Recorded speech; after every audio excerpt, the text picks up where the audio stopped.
Why is Rod's 120-meter Titan so thick and extra juicy? So what's up guys, Foxen here. Time to fully explain what the hell happened to Rod. What gave birth to this beyond colossal Titan? I'm gonna go in depth into a lot of the questions you've been asking. To start this off, we had Royal Reiss that Historia had broken away from. This guy was crawling like a roach over to the spilled Titan batter on the ground. Somehow this resulted in a 120-meter class Titan. What in the Titan world happened? As we get deeper into this, just know that you won't be getting into the juicy details of the Titan lore. I'll try to avoid any unnecessary spoilers, specifically one major one. Before getting into the meat of this, let me address one popular question and confusion I've seen about Rod's Titan form. I've seen this so much. Rod's Titan form is twice or bigger than the Colossal Titan. That means Rod's Titan is a Titan shifter, right? Sorry to break it to you, but Rod is not a Titan shifter at all. There's actually 9 special Titans total. However, Rod's Titan is not among them. And talking about the size, is this thing really twice the Colossal Titan size? To be honest, it may look way bigger in the anime. The official Attack on Titan guidebook revealed this thing to be 120 meters high by 40 meters wide. That 120 meters does come from when this monster is standing upright. As much as possible anyway. Next up, a quick fun one. Why the hell is Rod's Titan called the Turkey Titan? If you're anime only, I totally get your confusion. Usually there's been some fan name given to special Titans, especially when no official one has been given out. For example, fans refer to the Titan that crunched on Eren's mother as the Smiling Titan. For Rod's 120-meter Titan, fans named this the Turkey Titan. The reason is due to his Titan appearance in the first chapter. Then he had a whole bunch of fan art that followed. Rod's Titan has actually been known as the Turkey Titan for almost 4 years now. Although to be fair, he doesn't really look like a turkey anymore. You'll see if the name sticks around. Next question up, why does Rod's Titan set stuff on fire? To answer this, recall that they have noted that a mindless Titan body does have high temperatures. Recall back from season 1, you saw Hanji's brief experiment on Eren's Titan. She got a first-hand experience at just how hot a skinless Titan really is. Now take the small burning Titan hand, then multiply it by a few thousand times. Suddenly you get this abomination from hell. Rod's Titan is a crawling furnace. It's literally roasting itself. Next topic up is an interesting one. Why can Rod's mindless Titan move at nighttime? So far throughout the series, you see mindless Titans so far be more or less solar powered. They don't move at nighttime, although this does vary from Titan to Titan. The one exception to this are Titans being commanded by the Beast Titan. The Beast Titan has revealed later on that any mindless Titan created by him are not bound by this sunlight rule. However, his Titans are only able to move whenever there is a full moon. This is the key. Notice something quietly added a few episodes ago? On their way to Rod's church, they randomly cut to a full moon. Perhaps not so random after all. You may then be wondering, what's the deal with Rod then? Rod was not created by the Beast Titan. For this, there's 2 very likely explanations. The first involves the fact that Rod was from the Royal Blood Family. There's been a popular theory for years that Titans born from the Royal Bloodline are a bit abnormal. Without getting too deep into this, just know that the Smiling Titan that killed Eren's mother Carla, and then appeared again at the end of season 2, this Smiling Titan was born from the Royal Bloodline. Rod himself being from the Royal Bloodline could help trigger this abnormal Titan trait. As for the second option, which I think is much more likely, this gets you deep into stuff about the Beast Titan. The human Thicc who controls the Beast Titan is from the Royal Blood Family. You heard me mention how Titans he creates follow his command and are able to move under a full moon. The explanation given to this in the manga is totally due to his royal blood. The previous Beast Titan holder did not have this ability. Now, look back at Rod. It's almost guaranteed that their Titan syringes were made from their own Titans. In other words, Titans with royal blood juices. This means Titans created by the Reiss family would have had similar traits to those created by the Beast Titan. One of those being able to move under a full moon.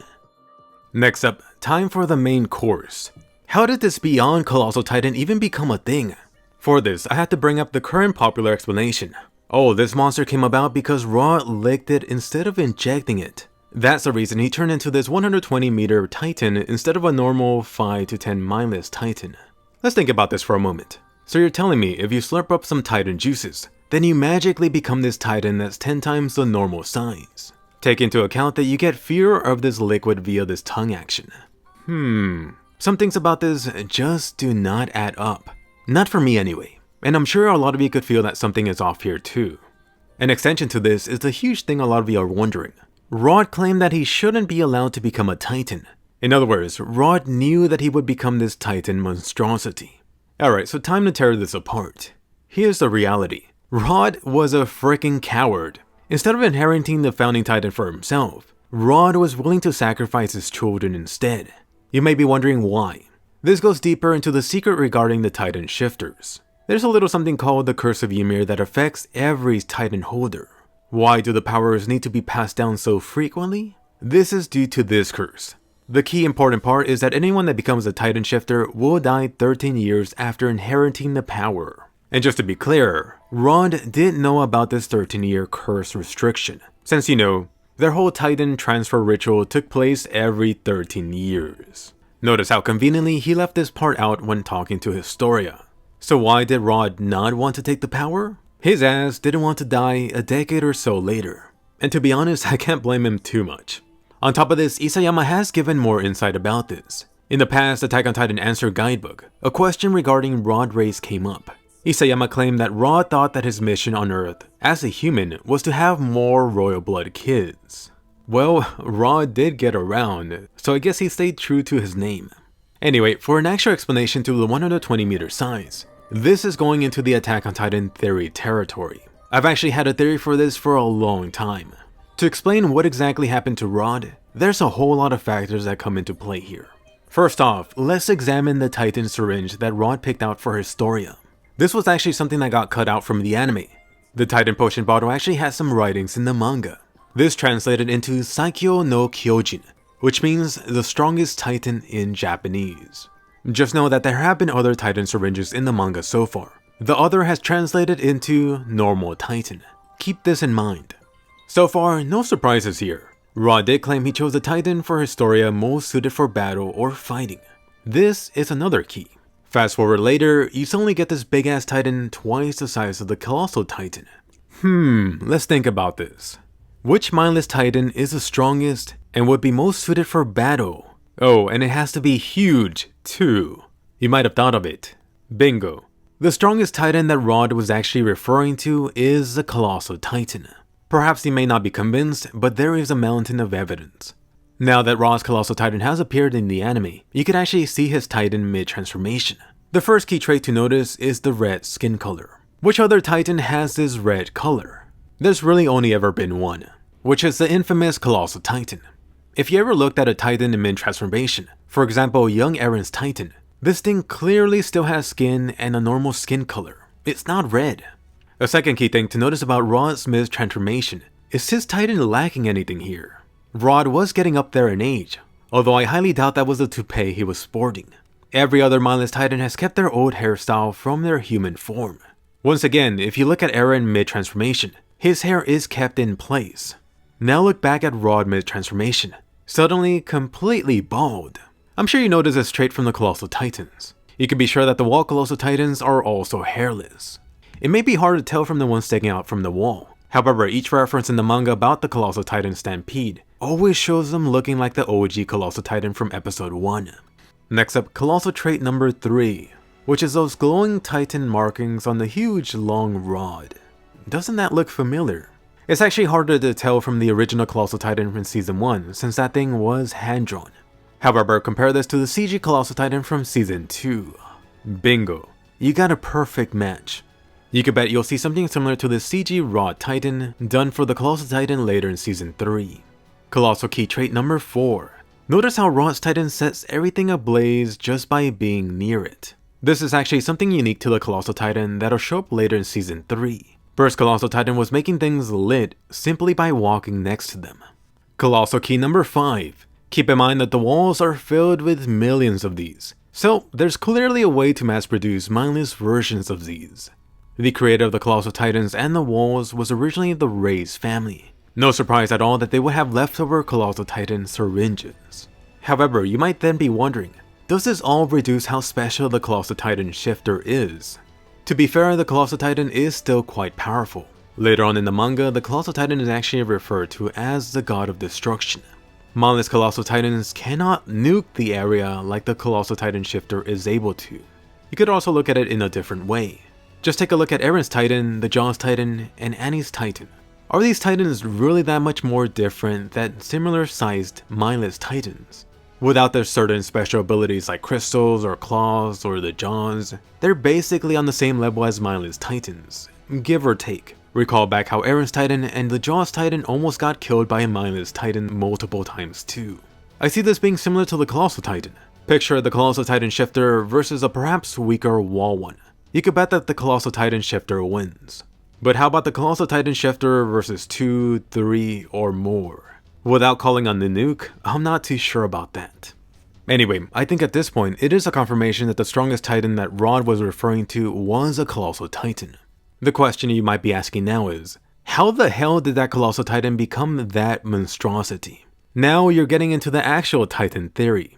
A possible explanation for this goes back to how the Titan syringe was used by Rod.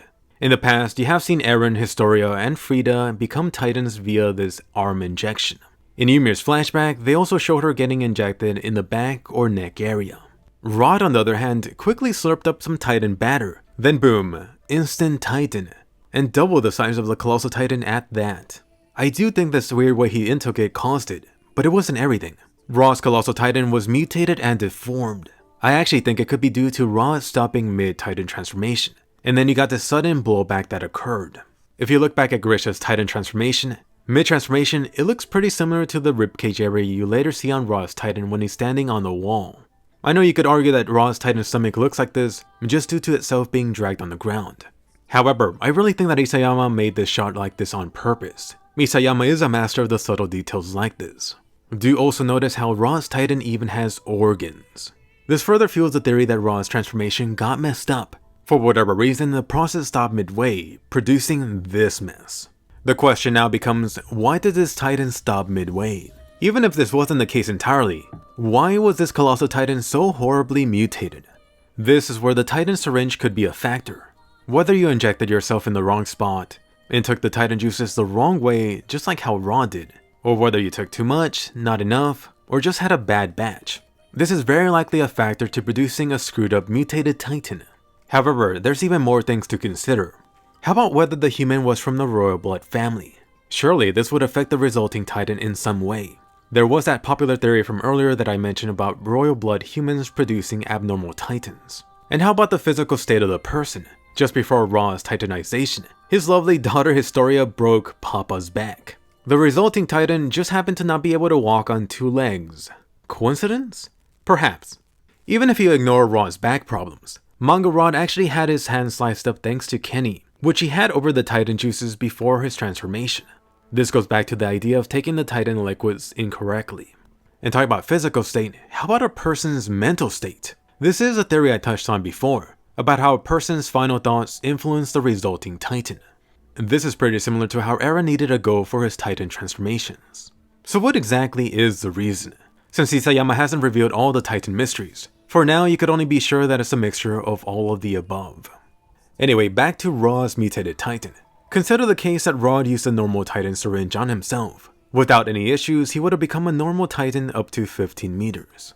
However, there have been 2 notable examples of deformed Titans. One of these has been Connie's mother from Season 2. The second was this poor, crawling Titan the Survey Corps found outside of Wall Maria. Notice how both of them have small limbs and quite the huge midsection. Flip both of these over like flapjacks, then suddenly they start to resemble Ra's deformed Colossal Titan. Now, consider Ra taking in the strongest Titan syringe. Without any problems, you would have gotten this mindless Colossal Titan, similar to the ones inside of the walls.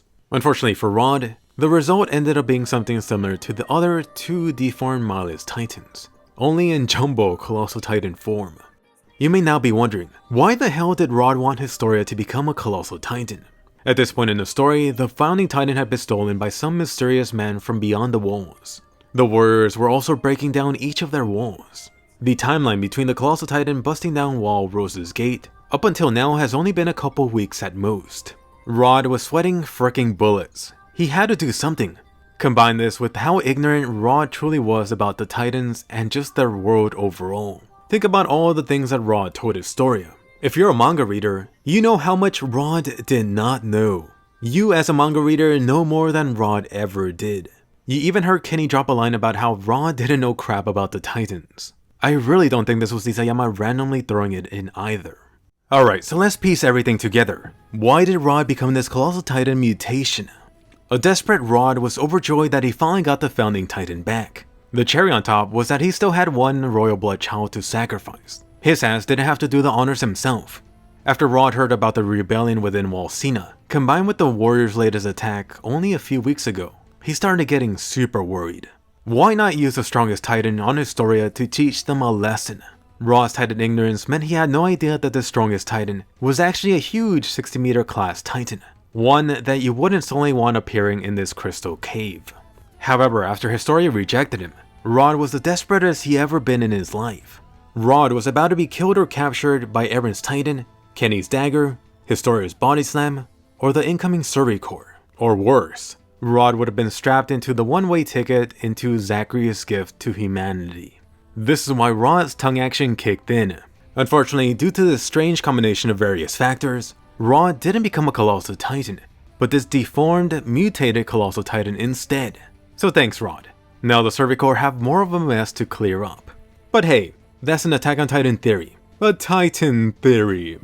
By the way, really quickly, I recently did a huge Patreon update. Please go ahead and check it out and become a supporter if you can. The lowest tier is only $1 and that includes Discord access. Really trying hard to bring on my buddy John to help out with the channel, so please take a look. But anyway, more important, let me hear from you. What did you think about Rod's humongous colossal mutated Titan? Do you agree that Rod was just a mutated Colossal Titan? Or do you have your own theory? Definitely let me know. Anyway, also definitely give a mutated Colossal Titan thumbs up and subscribe. If you're new to the channel, I put out 5+ anime videos here every week. That includes a lot of juicy Attack on Titan content. If you're looking for more in-depth Titan videos, be sure to watch my video going in-depth on Grisha's Titan form. So be sure to hit bell notifications, subscribe, and I'll see you guys later.